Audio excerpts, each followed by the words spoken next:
Hi bro. Hi bro. ఇప్పుడు మన YouTuber Mahender అన్నమాట అయితే తప్పు ఒప్పుకుంటాం. కానీ 100 మంది ఆంధ్ర వాళ్ళు 80 మంది పాజిటివ్ ఉంటారు, 20 మంది దూరంగా కూడా ఉంటారు.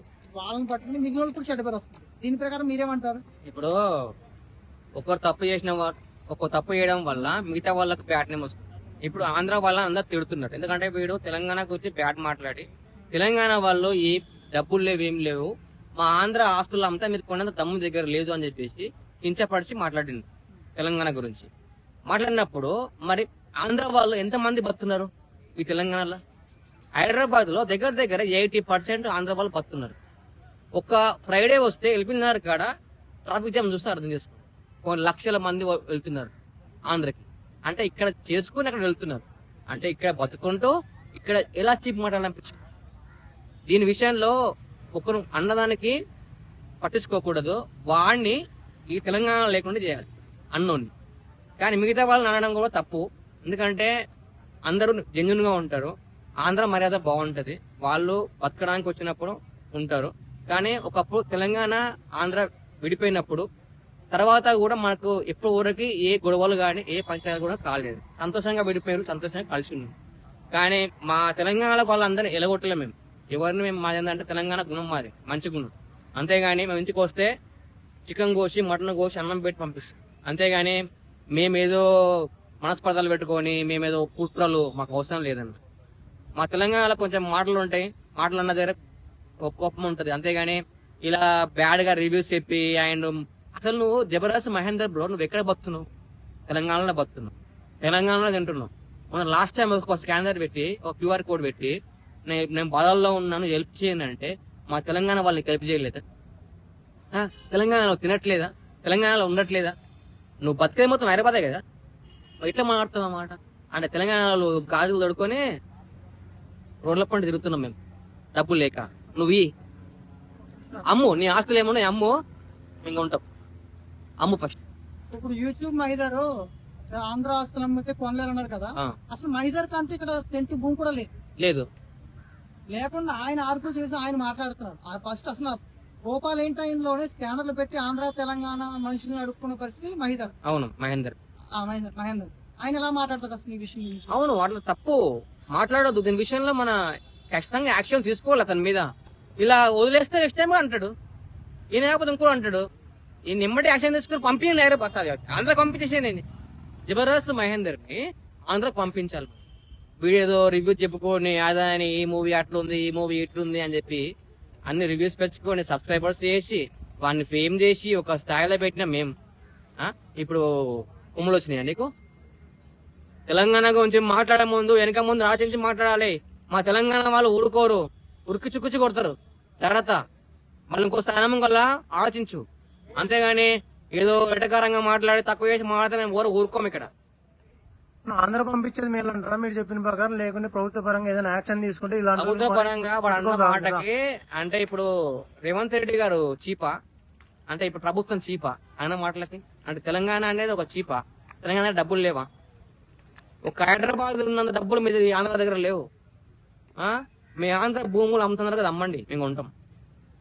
నేనే కొంటొచ్చు. అంతేగాని ఏదో చీప్ మాట్లాడి ఏదో మాట్లాడి అంటే మీరు ఆయన అన్నారని చెప్పి మీరు అనడంలో కూడా తప్పు ఉంది కదా. సో మీరు ఏమంటారు అంటే గవర్నమెంట్ రిక్వెస్ట్ చేస్తారా ఆయన అరెస్ట్ చేయమని, యాక్షన్ తీసుకోమని? గవర్నమెంట్ రియాక్షన్ తీసుకోవాలి, వాళ్ళ తెలంగాణ లేకుండా చేయాలి. క్వశ్చన్ ఏంటంటే అన్న, ఇప్పుడు ఆడన్నాడని ఆడు వదిలేస్తే ఇంకో 10 మంది అంటారు. అవును, లీగల్ యాక్షన్ తీసుకుంటే కరెక్ట్. లీగల్ యాక్షన్ తీసుకోవాలి. ఇంకొకరు అనే ముంగల ఇంకోడు అనాలి అంటే భయపడతారు. ఫస్ట్ ఇవి నేమనలేదు అనుకో ఇంకోటి అంటాడు, నేను కూడా ఫేమస్ అవుతా కదా, నేను కూడా అంటా కదా అని చెప్పేసి వాడు ఇంకోడు అంటాడు. తెలంగాణ చీప్ అంటాడు, తెలంగాణ వేస్ట్ అంటాడు. ఆ మాటలు మనకు అవసరమా? తెలంగాణ అనేది ఒక గ్లోబల్ కాబోతుంది. ఎందుకంటే తెలంగాణలో మెట్రో ఉంది, హైదరాబాద్ లో మెట్రో ఉంది. మీ ఆంధ్రాలో ఏముంది? తక్కువ రూల్ ఉండవు. మేము అనలా, మాట్లాడినాం. అలాంటి గుణం కాదు మేము. ఆంధ్ర వాళ్ళు తెలంగాణ వాళ్ళు కలిసి ఉండాలని చెప్పి మేము అనుకుంటాం. అంతేగాని మేము విడదీయాలి ఆంధ్ర వేస్ట్ అని అనుకోం. మేము అన్ని బాగున్నాం. ఆంధ్ర స్లాంగ్, ఆంధ్ర ఫుడ్ అన్ని బాగుంటే మేము తెలంగాణ అన్నదమ్ములు అంటాం కదా. అన్నదమ్ములు అంటాం. ఇలా విడిపోవడము, మధ్యలో కూడా వచ్చి పుల్లలు పెట్టి తెచ్చి పెట్టి విడదీయడం అంటే కరెక్ట్ కాదు. ఈ విషయంలో ఖచ్చితంగా గవర్నమెంట్ యాక్షన్ తీసుకోవాలి. ఆంధ్ర వాళ్ళు కూడా ఈ మీ జబర్దస్త్ మహేందర్ అన్న విషయంలో కూడా మీరు రెస్పాండ్ కావాలి. అలా అనడం కరెక్టా కాదా మీరు కామెంట్ చేయండి. సరే, థ్యాంక్ యూ. యూట్యూబ్ మైదానం ఉన్నాడు కదా, తెలంగాణ గురించి నోటుకొచ్చినట్టు మాట్లాడుతున్నారు కదా, అంటే ఆస్తుల గురించి అట్లా. అదే ఆయన చెప్తున్నాం మేము కూడా. ఇప్పుడు మా హైదరాబాద్ వాళ్ళే కొంటారు, మీ ఆస్తులు మొత్తం చెప్పండి, రేపు సాయంత్రం వరకు చెప్తారా, రేపు ఎప్పుడు చెప్తారా మొత్తం చెప్పండి. 10 లక్షల ఎకరాల భూమి కూడా మీ చేతులు ఉన్నది, అది అక్రమంగా దోచుకున్నదో దాచుకున్నదో ఉన్నది, అదంతా చెప్పండి. రేపే రేటు తీసుకుని హైదరాబాద్లో కొంటాం, మన వేరే జిల్లాలో అవసరం లేదు. ఇదేంటంటే అహంకారంతో పువ్వు బలిచి మాట్లాడతాయి. ఇప్పుడు నీ వల్ల మిగతా చిన్న పని చేసుకుంటున్న కూడా ప్రాంతం అనే ఇబ్బంది వస్తారు. ఇట్లాంటి మాట్లాడటం వల్ల తప్పు ఇది. ఎందుకంటే ఇక్కడ ఒక సామెత ఏంటంటే గత 60 ఏళ్లలో మన తెలంగాణ రాష్ట్రానికి ఇది ఒక్క పదాన్ని వాళ్ళ ఆత్మగౌరవం కోసం విడిపోయింది. ఎందుకంటే మన సినిమాలలో ఎన్నో దాంట్లో మన తెలంగాణ భాషని అవమానం చేశారు. సో వాళ్ళకి ఇప్పటికైనా బుద్ధి తెచ్చుకోండి. మీరు మీ ఈ ప్రాంతంలో బతుకుతున్నప్పుడు ఒక అన్నదమ్ములుగా కలిసి ఉండేటట్టు చేయరు. కానీ నీలాంటి పనికిమాలోటు వల్ల మిగతా లక్షలాది మందికి ఇబ్బందులు కలుగుతాయి. ఇప్పుడు ఇట్లాంటి టైం వస్తే రేపు ఇంకా 10 మంది రెచ్చిపోతే మరి ఆంధ్రలో వెళ్ళకూడదామనే పరిస్థితి వస్తే ఏముంటుంది, ఏం ఆలోచిస్తారు? అంటే అన్నం తిని అమ్మకే ఏదో అంటారు కదా, అట్లాంటి పరిస్థితి చేయకండి. మీరు వేరే రాష్ట్రాల వాళ్ళు వాళ్ళకి మీ ఇబ్బంది ఏంటంటే మొన్న మనం సినిమా తీసిన ఒకటి, అది పిడుపుకాయ లేదు, అంతకుముందు ఇంకోటి మనం తీసిన ఒకటి దిల్రాజు బలగం. ఆ సినిమా ఏదైతే ఉన్నదో అది హైయెస్ట్ మోస్ట్గా ఆడింది సినిమా. సో ఈ సినిమా కూడా అదే స్థాయిలో ఆడుతుంది. ఇట్లా కాంట్రవర్సీ చేస్తే దీన్ని ఆంధ్రప్రదేశ్లో అరే మేము తెలంగాణతో మొన్న దోమంటారు అది తెలంగాణ సినిమా మా ఒక ఆడొద్దనే ఒక కాంట్రవర్సీ చేద్దామనే ఆలోచనతో ఇదంతా ప్లాన్ చేసిండు. సో ఇందులో ఇండస్ట్రీ పెద్దగా చేయవచ్చు, కానీ ఉంటే కూడా గుర్తుపెట్టుకొని ఇక్కడ భూములైనా మీకు మొత్తం స్టూడియోలు అయినా ఆంధ్ర వాళ్ళకి ఇచ్చారు. ఎందుకంటే మీకు సంబంధించిన వాళ్ళు అధికారంలో ఉన్నారు కాబట్టి ఆ రోజు అన్ని తీసుకున్నారు. అయినా మేము ఈ రోజు ఎలగొడతలేము కదా, అరే బతుకురబోయి అన్నదమ్ములకు అంటున్నాం. కానీ ఇట్లా కొవ్వు పరిచయం మాట్లాడినా అనుకో భవిష్యత్తులో ఇబ్బంది ఎవరికి కొన్ని వల్ల మిగతా వాళ్ళకు కూడా ఇబ్బంది అవుతుంది. అంటే ఇదే మా ఇద్దరు ఏమన్నా ఈ రోజు ఇంకొక వీడియో రిలీజ్ చేసింది అనమాట. నేను మాట్లాడింది ఆస్తుల గురించి, డబ్బు గురించి, నా అంతకుముందు నేను పెట్టిన వీడియోల గురించి ఎందుకు తీస్తున్నారు, మీకు దమ్ముంటే ఆస్తులు కొనండి అని మళ్ళీ కూడా రిలీజ్ చేసింది. మళ్ళీ మేము అదే చెప్తున్నాం, రేపు వాళ్ళ ఆంధ్రలో మొత్తం ఆస్తులలో తీసుకొచ్చి మొత్తం ప్రతి ఒక్కటి పంజగుట్టకు ఆడుకోవచ్చు, లేదంటే మన ఇంటికి చివరస్తానా అది మన విగ్రహం అక్కడికైనా వచ్చి రమ్మనని మనం కొంటాం. మా శాతం ప్రభుత్వం ఉన్న డబ్బుతో తీసుకుంటాం, మాకు కూడా అవసరం. ఎందుకంటే 10-20 లక్షల ఎకరాల భూములు మీ చేతులు ఉన్నాయి. సో అవన్నీ తీసుకుంటాం, మా పేద ప్రజలకన్నా ఇస్తాం. కొనుక్కుంటూ మనిషికి తలా 100 రూపాయలు 1000 రూపాయలు వేసి దిక్కుమాలినోడో నువ్వు ఏదో మొన్న ఎదిగి నీకు నచ్చినట్టు మాట్లాడితే ఇప్పుడు నీ ప్రజలు తిరుగురాము, మీ ఫోన్లు స్విచ్ ఆఫ్ చేసుకున్నామంట. మా మీడియాలో కొంతమంది జర్నలిస్టులు ఫోన్ చేసి మార్నింగ్ కొద్దిగా మనం ఎందుకు స్విచ్ ఆఫ్ చేసుకున్నాం అంత మనగడం అయితే అది చేయొచ్చు కదా. నీకు అవకాశాలు కాదు కదా, తిరిగితే కొడతారు. నేను గుర్తుపెట్టుకో, పనికి మళ్ళీ ఉన్నాక ఎదగాలన్నప్పుడు కొద్దిగా అవకాశం వచ్చినప్పుడు దాన్ని సద్వినియోగం పరచుకోవాలి. అంతే తప్ప ప్రాంతాల మధ్య నీలాంటి బచ్చగాలు వచ్చి విభేదాలు సృష్టిస్తే మా ప్రజల ఆత్మగౌరవం కోసం విడిపోయారు. కాబట్టి ఈడ కాదు ఇంకెవరైనా భవిష్యత్తులో మాట్లాడితే ఇంక వాడికి చెప్పులు మెల్లేసి పంపిస్తారు, అక్కడ పంపిన అక్కడ పంపిస్తారు. చెప్పులు మెల్లంటే గుర్తొచ్చింది, ఇదే మహిధర్ని మన జబర్దస్త్ నుంచి మళ్ళీ సేమ్ అదే అని చెప్పులు దండ కానీ అట్లే విధంగా గెంటేశారు. అదే అతను కూడా అదే ఒక ఇంటర్వ్యూలో కూడా చెప్పిండు, అదే నన్ను బయటికి పంపించారు, ఎప్పుడు వెళ్తావు అని చెప్పేసి కూడా క్వశ్చన్ చేశారు అని చెప్పేసి అయినా కానీ వాడికి సిగ్గు రాకుండా మళ్ళీ ఈ రోజు ఇలా మాట్లాడుతున్నాను. అదే కదా వానికి అన్నయో డబ్బు సంపాదిస్తున్న ఈ ప్రాంతంలో అవకాశాలు వచ్చింది కాబట్టి అది అహంకారం పెరిగి మళ్ళీ ఇక నోటి దోలు ఏం చేస్తుంది, ఉన్నది కాస్త తగ్గించుకోవాలన్నప్పుడు ఇట్లా కాంట్రవర్సీ చేసి ఉన్నది కూడా పోతుంది. సో వాడిని అన్నారు పొద్దుగాలు చాలా మంది వాడిని ఇల్లు ఎక్కడో అంతా తెలిసిపోతాం అన్నారు. సో వాడు ఇప్పుడు ఇక్కడ కూడా లేకుండా నాకు తెలిసి ఎక్కడో వెళ్ళిపోయినాం, వాడికి వెళ్ళిపోయింది. వాడికి ఇప్పటికే వీళ్ళు అన్నారు రేపు నువ్వు ఎట్లా తిరుగుతావు రారా బయట నేను ఇంటికాడ కూడా వస్తామన్నారు. సో కానీ గుర్తుపెట్టుకో, ఇప్పటికైనా మళ్ళీ అట్లాంటి వీడియోలు చెప్పు, క్షమాపణ చెప్పు. ఈ తెలంగాణ గురించి మాట్లాడితే తక్షణం నీవే కాదు రేపు భవిష్యత్తులో ఎవరు మాట్లాడినా వానికి చెప్పుదాన్ని లేచి కొడతారు. ఎందుకంటే మేమేమి ఎవరు దోచుకోలేదు, దోచుకున్నాం. ఇంకా మా సంపద ఆయా నిజం దోచుకుంటే తర్వాత మీరు దోచుకున్నారు. సో అప్పుడు మేమే రాసాం, ఇప్పుడు మేమే రాసాం. ఇప్పుడు విడిపోయిన తర్వాత ఒక ఇరుపుకాయ ఇచ్చిన ఆపోతే 14 ఏళ్ళ కింద అనంలో కలుతుండ్రా అని చెప్పినాం. మళ్ళీ ఇట్లాంటి అనవసరమైన కాంట్రవర్సీ చేస్తే ఇక భవిష్యత్తులో మీకు సర్ది తోలిస్తారు విజయవాడ కానీ గుర్తుపెట్టుకోండి. అన్న ఇలాగా ఇంకొకరు మాట్లాడకూడదు అనుకుంటే ఇప్పుడు మాట్లాడిన అతన్ని ఏం చేయాలంటారు?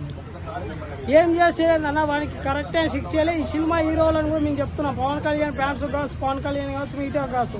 మన ఇవాళ పవన్ కళ్యాణ్ ఏంటో మాకు అర్థమైతే లేదు. చెప్పాలి కదా, నీ తెలంగాణలో పోటీ చేస్తాను, మన ఇప్పుడు నీ నాయకులను పోటీ చేస్తాను, మన ఈ విషయం మీద మాట్లాడాలి కదా. మాట్లాడకపోతే నువ్వు కూడా అందరూ దొంగ అనుకుంటారు, గుర్తుపెట్టుకోండి. నువ్వు కూడా అవకాశ రాజకీయం కోసం వస్తున్నావు మా ప్రాంతం కానీ మేము అనుకుంటాం, ప్రజలు కూడా అనుకుంటారు. నీకు ఒక ఓటు కూడా గుర్తుపెట్టుకో. నువ్వు ఈ విషయం పైన రేపు పైన ఎల్లున మాట్లాడకపోతే నీకు ఒక ఓటు కాదు కదా ఇక్కడ రమణీరు కూడా. మళ్ళీ ఎందుకు రమణిస్తారు? మా ప్రాంతం మీద మా భాష పైన ఇబ్బంది జరిగినప్పుడు నువ్వు మాట్లాడకపోతే నువ్వెందుకు పోటీ చేస్తే ఇక్కడ అంటారు.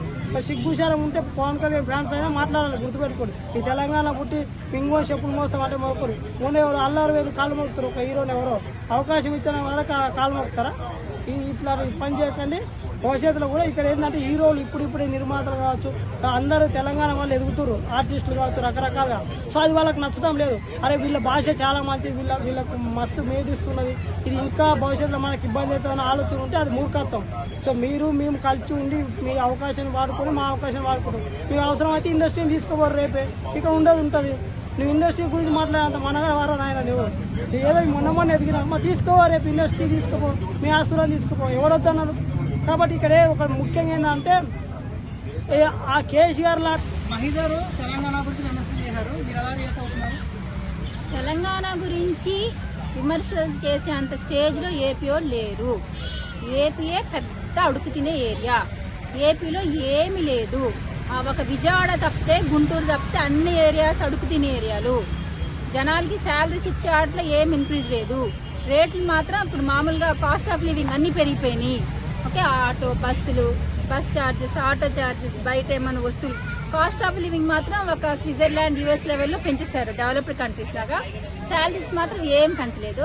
సో వీళ్ళ దగ్గర ఏమి ఇది లేకుండా మరి తెలంగాణని విమర్శిస్తాం ఏంటి? తెలంగాణ వాళ్ళ దగ్గర ఏమీ లేవు, అన్ని వీళ్ళ దగ్గర ఉన్నాయి. వీళ్ళ దగ్గర అన్నీ ఉంటే ఏపీ వాళ్ళు అందరూ హైదరాబాద్లోకి వచ్చి ఎందుకుంటారు?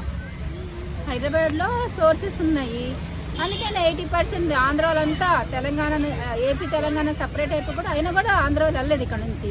బికాజ్ సోర్స్ అంతా ఇక్కడే ఉంది, బడ్జెట్ అంతా ఇక్కడ ఉంది. ఏపీ వాళ్ళ దగ్గర ఏమీ లేదు. తిప్పి చూస్తే కరెంటు కూడా సరిగ్గా ఉండదు ఏపీలో. మే నెలలో అంటే సరే అందరు ఎక్కువ వాడతారని తీయొచ్చు కరెంటు, బట్ ఎనీ సీజన్ ఎప్పుడు చూసినా మధ్యాహ్నం, ఈవినింగ్, ఆఫ్టర్నూన్ ఎప్పుడు చూసినా ఎప్పుడు పడితే అప్పుడు కరెంట్ తీస్తూనే ఉంటాడు ఏపీలో. వాళ్ళంతా మంట, కరెంట్ తీస్తాడు, కరెంట్ ఉండదు. ఇక మే వచ్చిందంటే మనం బతుకున్నప్పుడు, చచ్చిపోకుండా బతుకున్నప్పుడే నరకం చూడాలంటే ఏపీ వెళ్ళాలి ఫస్ట్. మరీ ముఖ్యంగా coastal Andhra, east west Godavari వెళ్ళాలి. కరెంట్ ఉండదు. మార్నింగ్ ఒక అరగంట ఇస్తాడు, మళ్ళీ మొత్తం తీసేసి మళ్ళీ నైట్ 11:30కి మళ్ళీ ఒక హాఫ్ అన్ అవర్ నైట్ అంతా కరెంట్ ఉండదు. ఇది తెలంగాణ నుంచి ఏపీ సపరేట్ అయిపోయాక తెలంగాణ సిటీ డెవలప్మెంట్ ఉంది, పబ్లిక్ డెవలప్మెంట్ ఉంది. కేసీఆర్ గారు ఫస్ట్ ఎలక్ట్ అయినప్పుడు పబ్లిక్కి శాలరీస్ పెంచారు, స్కీమ్స్ ఇచ్చారు, కిట్స్ ఇచ్చారు, అన్నీ బాగున్నాయి. అండ్ సెకండ్ టైం ఎలక్ట్ అయినప్పుడు కేసీఆర్ కలిసి బడ్జెట్ అంతా ఎక్కువ సిటీ మీద పెట్టారు, సిటీ డెవలప్మెంట్ పెట్టారు. మోర్ దెన్ 35 ఫ్లైఓవర్ల పైన కట్టించారు. నెక్స్ట్ ఏంటంటే సచివాలయం కట్టించారు. దానివల్ల అయితే సిటీకి లుక్కే చేంజ్ అయింది. సో ఇక్కడ డెవలప్మెంట్ మన కళ్ళకు కనిపిస్తుంది లైవ్లో. ఏపీలో అయితే ఏ డెవలప్మెంట్ లేదు. ఎప్పుడెల్లా ఆ గడ్డి పీక్కుంది బొర్రికి బెతుడుతో ఒకలాగా. 10 ఏళ్ళు స్టేట్ సపరేట్ కాకముందు కూడా 8,000 జీతాలు, స్టేట్ సపరేట్ అయ్యి 10 years అయినా కూడా ఇప్పుడు కూడా మార్నింగ్ నుంచి ఈవినింగ్ వరకు టైం చేస్తే అదే 7,000, 8,000, 12,000 అంతే. ఏం డెవలప్మెంట్ లేదు. మరి ఇప్పుడు అడుగు తినే వాళ్ళు ఏపీ వాళ్ళ తెలంగాణ వాళ్ళ? అంటే ఎవరో ఒక పర్సన్ చేసిన కామెంట్కి అందరినీ అంటారు, తప్పేనా అంటారండి? ఏపీలో అందరినీ అంటలేదు, కానీ ఏపీ మాత్రం డెవలప్మెంట్ లేదండి. ఏపీలో ఏం సోర్స్ లేవు. అన్నీ ఉంటే ఏపీ వాళ్ళు తెలంగాణకు వచ్చి ఎందుకుంటారు? సో ఇలాంటి చీడ పురుగులు ఎవరో కొందరు ఏపీలో చీడ పురుగులు కొంతమంది తెలంగాణకి అగేన్స్ట్గా మాట్లాడుతున్నారు. ఏపీ వాళ్ళు అందరు తెలంగాణకి అగేన్స్ట్గా లేరు. అర్థమవుతుందా? అది అంతేనా?